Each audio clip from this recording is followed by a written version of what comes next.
Alors, on a fini avec notre premier projet accueil GSAP, on peut tout fermer, et on va découvrir le second, qui est aussi un chargement d'accueil, mais un petit peu différent dans son style, regardez. Hop, on va avoir comme ça plusieurs images qui vont se montrer, et ensuite hop, on arrive sur notre restaurant Adamo, qui est un joli mot latin, et donc on va arriver comme ça sur un restaurant, pareil, donc j'ai un petit peu gardé des éléments de du dernier projet, et puis j'ai monté une vidéo derrière, à partir d'une vidéo de Gordon Ramsay sur le vin Pétrus, où j'ai juste gardé les moments comme ça où il cuisinait, et donc ça donnait quelque chose d'assez sympathique, pour un restaurant je trouve. Donc on va vraiment s'occuper de ça, du chargement de départ, comme ça. On va montrer plusieurs images, et ensuite, eh bien, on va montrer le restaurant comme ça. Ok? Allez, c'est parti, donc on peut se mettre ça à côté. Voilà, très bien, et on va pouvoir venir... Du coup, on ferme le projet terminé, on va dans projet de départ ici. Donc on peut fermer cet index, on s'ouvre app.js index et style. Voilà, hop, hop, parfait. Donc dans notre index HTML, si je l'ouvre ici, on va juste avoir cette jolie couleur ici parce qu'on n'a pas encore animé tout ce qu'il faut animer. Tout ce qu'il faut animer va se trouver dans le load container juste ici. On va avoir un bloc avec différentes images ici, qui vont être les unes sur les autres et qu'on va pouvoir animer. Comme ça, vous voyez, on va pouvoir les animer et elles vont se montrer comme ça.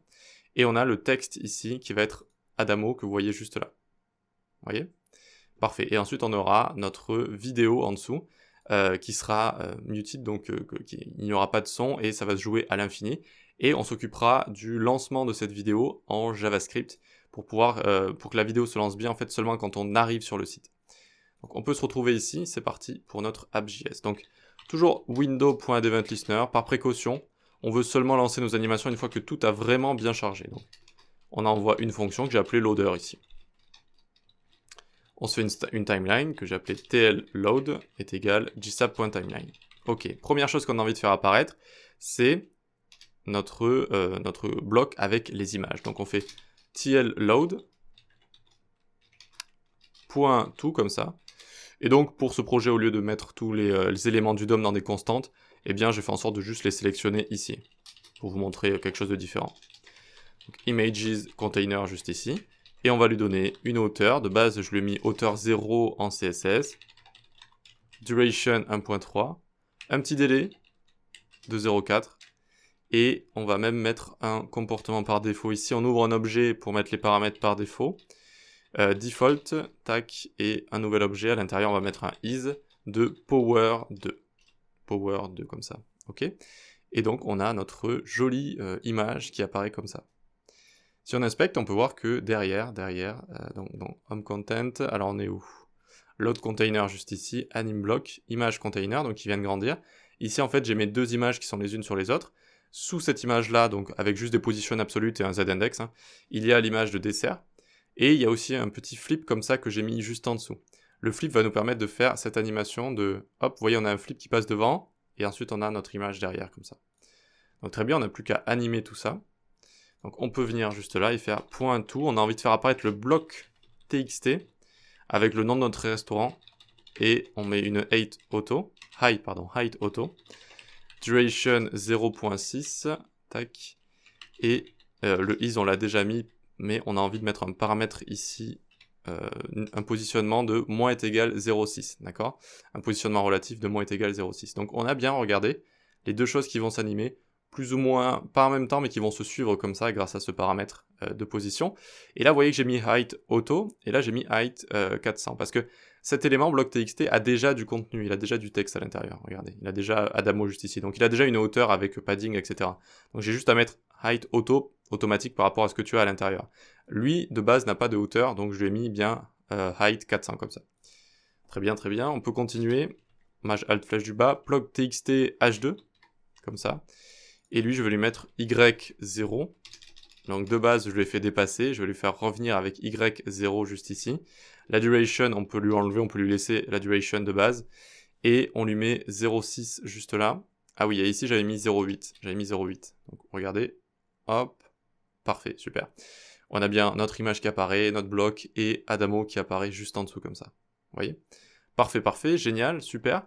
On peut maintenant faire arriver le flip qui va venir couvrir l'image et ensuite on changera notre image en faisant disparaître la première.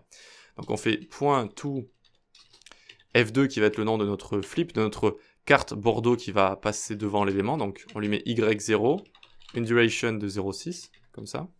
Donc regardez, on a l'image, ça, et maintenant hop, le flip qui passe devant, super. Maintenant qu'il est devant, qu'est-ce qu'on fait?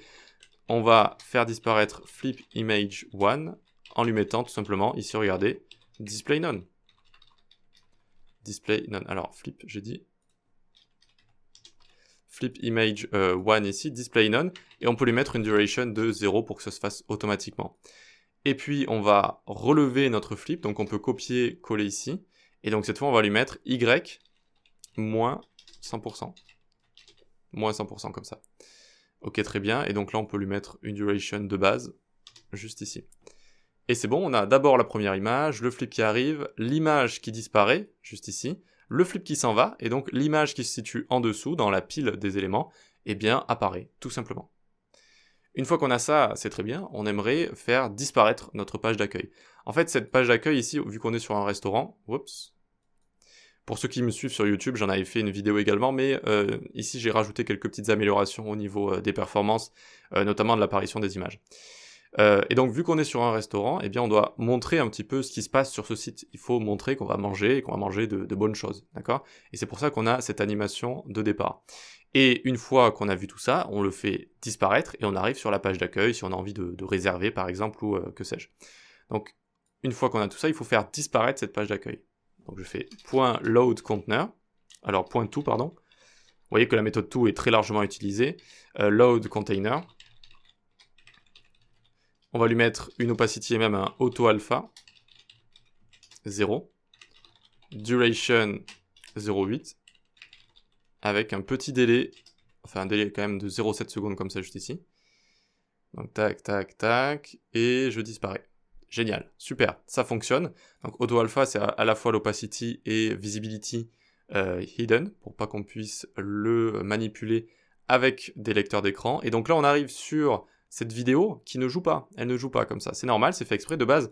Dans notre HTML ici, la vidéo n'a pas d'autoplay. Elle a juste muted je pense, muted et loop comme ça, et elle n'a pas autoplay, donc elle va pas jouer dès le départ.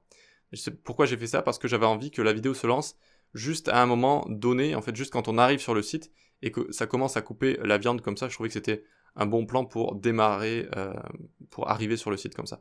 Et donc on peut utiliser la méthode add que je vous avais montré dans la section sur les timelines, pour exécuter cette fonction à ce moment précis, cette fonction callback. Et donc on va faire document.querySelector quoi notre vidéo, et une méthode qui est disponible de base en JavaScript avec les vidéos, c'est play, et donc on va pouvoir la jouer, mais on va la jouer à un moment précis, à moins est égal 0,8 comme ça.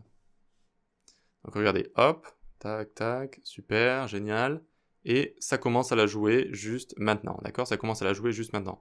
Pourquoi? Parce que ici on est en train de faire disparaître notre élément, et on a envie que la vidéo se joue quand l'élément est en train de disparaître. On peut commencer à percevoir la vidéo derrière, et on a envie qu'elle se joue pile à ce moment précis.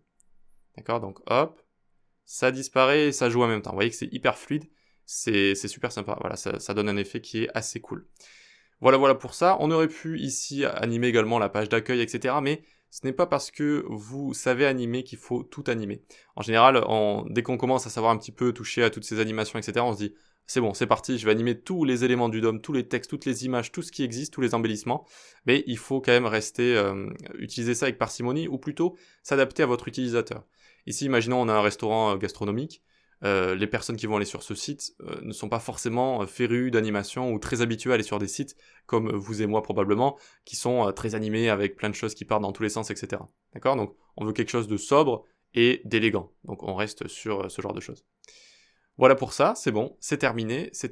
On va pouvoir passer à un autre projet beaucoup plus simple. On va faire une sorte de slider vertical assez rapide avec Stagger. Allez, à tout de suite.